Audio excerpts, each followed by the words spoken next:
Get them while you can. I'm Foulmouth. F you, motherfucker. Quack! Howdy there, Marty here, and we're back in this video with another book video, of course. And today we're going to be doing the Booktube Newbie tag video, because it seems to be a traditional intro video that a lot of people do on YouTube, aka Booktube, as it were. And we are going to do it today ourselves, and I'm very excited to cover these questions. Although I think this probably needs to be updated to some degree, because I feel like there's a lot of some overlap in these questions, but I'm a rules follower, so ultimately we're just going to go through them. But I have this burning desire to do my own version of these questions. But yeah, let's just cover it as we go. Question 1, why did you start this channel? And I didn't start this channel as a book channel at all. If you look at my video section there, I think I have currently about 168, 69 videos currently published. I actually have quite a few more that are either hidden or deleted altogether, but I started this channel a number of years ago because I was just excited to make videos on stuff I was excited to talk about. Predominantly at the time, I was making videos on toy reviews, unboxings, I would do some sketches, vlogs, life stuff, just kind of an amalgam of things that I was just excited to talk about. There wasn't really a hard through theme to my channel. You could maybe say that unboxings and toy stuff was sort of the core of the channel, but I kind of just did whatever I wanted to do. I just wanted to make things I was excited about, so that's actually why we're doing this now. Even though I'm not new to YouTube, I'm not new to making videos or content or anything like that. I even streamed for a year or so or more on Twitch, just doing gaming stuff, of course. So I'm not new to the whole making content thing. So that's why we're here today, because I'm excited to talk about books. I've gotten bitten by the bug again, reading a lot, and I like sharing stuff. And I like chatting about it, and I'm kind of a chatty guy. I worked in a comic shop for over a decade, so being excited about books, talking about books and comics, that's not new to me. So I just wanted to continue sharing my love of stuff, which right now, the focus is books. And I think moving forward, that's what I foresee doing, is making more book-related content as we continue to move forward. So there we are. That's why we're doing it. Question number 2. What are some fun and unique things you think you can bring to Booktube? Well, like Mr. Rogers always said, everyone is special and unique in their own way. So I think anyone who decides to put the camera in front of themselves, or maybe not even necessarily in front of themselves, just record themselves and post it truly anywhere, and in this case, obviously, YouTube, aka Booktube, they have something to bring to the table on some level. Everyone has some sort of insight they can bring. So I think on a very simplistic level, at the very least, I bring that to the table. But I think in particular, and maybe part of the reason why I decided to grab a copy of The Rocketeer here, a comic book, is that I worked in comics for over a decade. Just at a mom and pop retail shop, but it was a huge part of my life for a long time, and even before that, and even after that. Before I worked at the shop, I was a regular customer. I've pretty much read and collected comics probably since the age of 5 or 6, something along those lines, and I never totally stopped. It was always on some level part of my life, but especially after I graduated and I got the job at the comic shop. So I've always been really passionate about comics and graphic novels, and I've always been a reader. So I think that's something that I can kind of bring to the table that I don't really see a whole lot on Booktube, is that not a lot of the Booktube-centric people that I see talk a whole lot about comics and graphic novels. Some of them do a little bit, they touch on it here and there, but it's certainly not a focus of their channel. And not to say that it'll be the hard focus of this channel. You know, maybe it's only going to be 30 or 40% of what I talk about, somewhere along those lines, but certainly probably a higher percentage than most of the booktubers that I've happened to see. Now, granted, I'm sure there are plenty of comic channels, comic and graphic novel channels, that focus entirely on that stuff, and they don't talk about book stuff. So I kind of want to float that line a little bit, or toe that line a little bit, whatever the expression is. So I want to talk about both comics, graphic novels, and books. So I think I bring, if nothing else, that to the table as someone who worked, at the very least, at the retail level for a number of years. And comics and graphic novels are awesome. Y'all should check more of them out. Go to your local comic shop. Howdy there, Future Marty here, aka Editor Marty, interrupting Present Marty, who's actually past Marty from a certain point of view. I just wanted to say thanks for checking out the video. If you haven't already, go ahead and hit that subscribe button. It would be super duper awesome. New to doing these Booktube videos, and hey, given the context that it's a newbie tag video, it'd be pretty cool to welcome a newbie by subscribing. Thanks. Question number 3. So this one also has a little bit of the overlap feel to the question itself, and then it sort of makes the assumption that this is a new channel, which for me, it's not a new channel, although doing the book stuff is essentially new, although I used to do a series of comic monologues actually on this channel. I'm outnumbered, outgunned, but the alley is crooked, dark, and very, very narrow. Fuddle into it, they get in each other's way. They can't surround me, their numbers don't count for so much.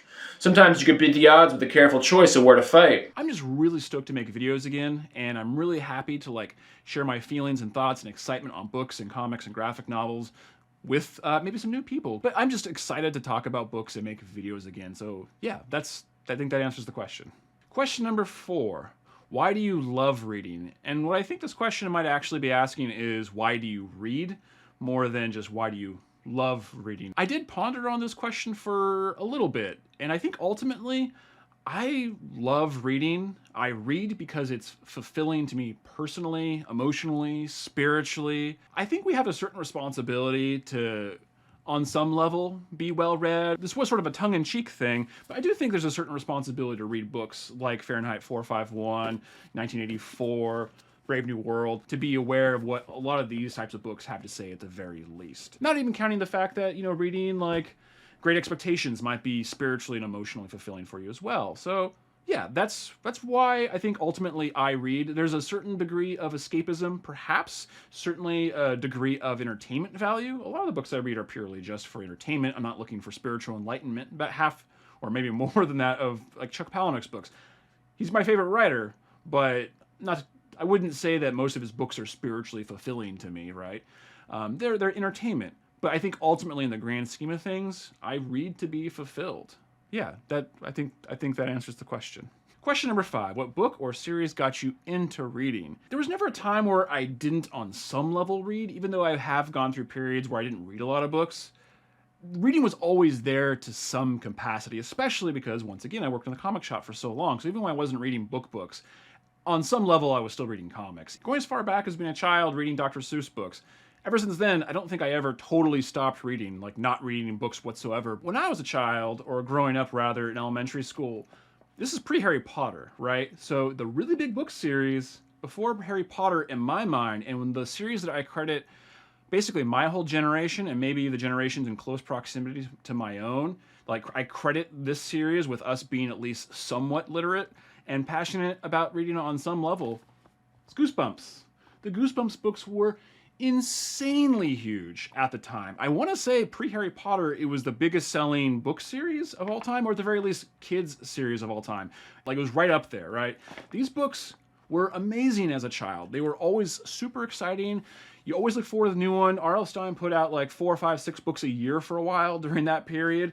I had most of them up to a certain point. I think probably of the first 40 to 50, I probably had 80 or 90% of them. And I still kept two of my favorites from childhood. My very, very first Goosebumps book, which was The Scarecrow Walks at Midnight.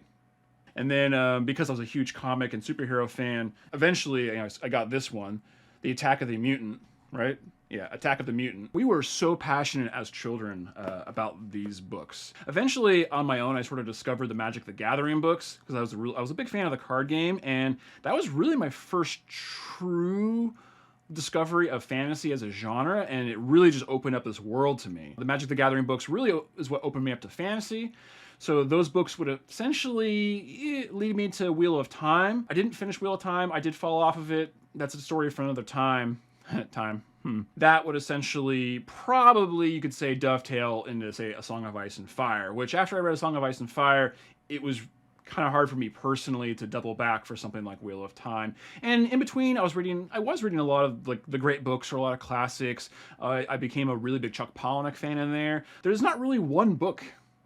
Wow, we're circling back to it. Yeah, there wasn't really one book or series that got me into reading, as it were. You could say Dr. Seuss as soon as you could say Chuck Palahniuk or A Song of Ice and Fire. So that's the answer, though. Question number 6. What questions would you ask your favorite booktubers? This is a question I actually kind of struggled with. I couldn't really think of anything unique at this moment, or the moment when I was really thinking about these questions, that I want to ask them.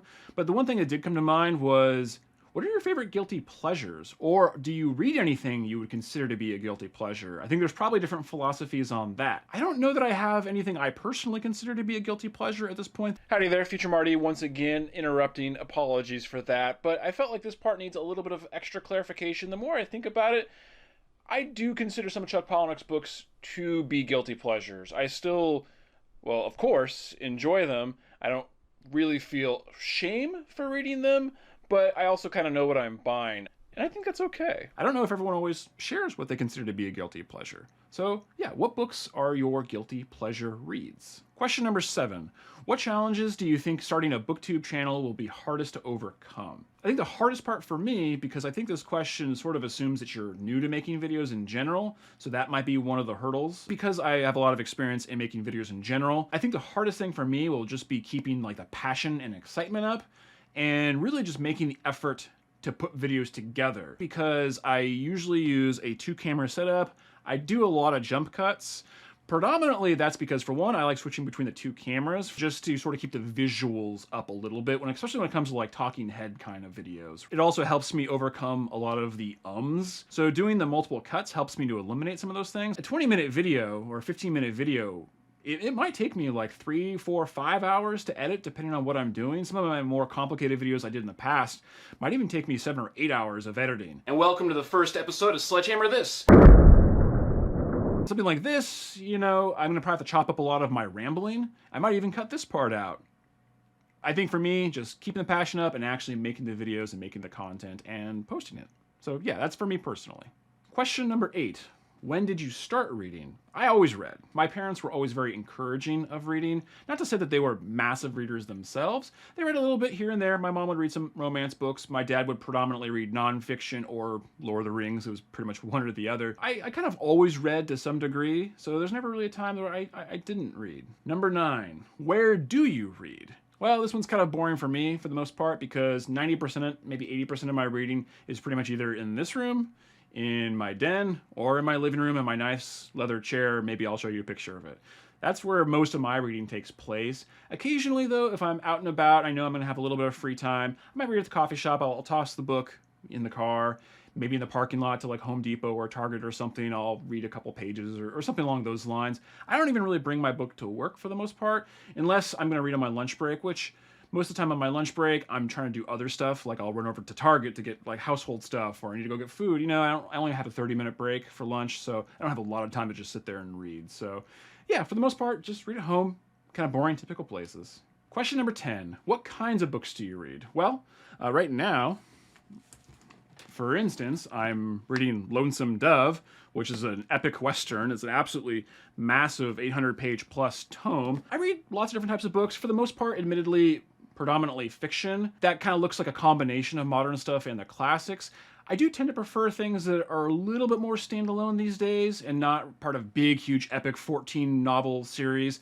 I have read the first big chunk of Wheel of Time. I'm current on A Song of Ice and Fire, but predominantly I have favorite things that are mostly standalone. I just started getting into some Stephen King books. Ray Bradbury is one of my personal favorites. Ostensibly, all of his books are pretty much standalone. Chuck Palahniuk, one of my favorites of all time, author of Fight Club. I didn't say that part like I sometimes do. All of his books, for the most part, are standalone reads, and I tend to get a little bit more out of those types of books than big, sprawling, epic fantasies, for example, or science fiction series. I also read a lot of comics and graphic novels as well. I just finished a complete read on The Immortal Hulk, which granted is part of a series, but it's, you know, comics and graphic novels, so they do read a lot quicker, so it's not quite the same commitment as to like reading, I don't know, the Discworld series. Is that many books? I've never read it. I don't know.